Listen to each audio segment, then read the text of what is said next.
Aujourd'hui, on va voir la différence entre un BOS et un shosh. On va commencer avec le BOS qui veut dire qu'on casse la structure. Dans cet exemple, on est dans une tendance haussière et vous voyez qu'on crée des points hauts de plus en plus haut. Ici, c'était notre dernier plus haut, il vient se faire breaker à partir de ce moment-là. Donc on fait un BOS puisqu'on casse le dernier plus haut. On continue la tendance haussière, on fait un nouveau plus haut. Vous voyez que ce plus haut est plus haut que celui-ci. On vient de nouveau le casser qui confirme qu'on est sur une tendance haussière. Maintenant, on va voir le shosh. Et pour bien vous expliquer, j'ai gardé la même structure, mais j'ai changé la tendance.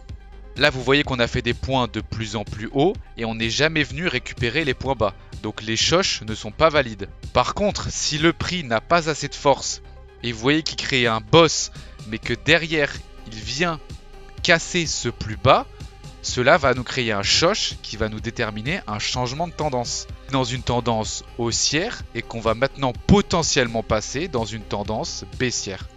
Maintenant, je vous pose une question. Si on vient récupérer ce shosh qui nous indique un changement de tendance, mais qu'on vient également faire un nouveau plus haut, faites très attention, il y a beaucoup de manipulations.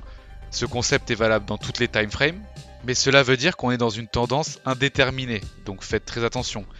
Maintenant, on va voir un exemple concret sur l'euro USD en H4. Vous pouvez le constater, on est sur une tendance haussière. On fait un premier plus haut ici, il vient de se faire casser. On fait un deuxième plus haut juste ici. Ensuite, on n'arrive pas à casser ce plus haut qui est juste ici. On vient breaker le plus bas qui nous donne un shosh qui nous confirme le changement de tendance, par cette fois-ci dans une tendance baissière.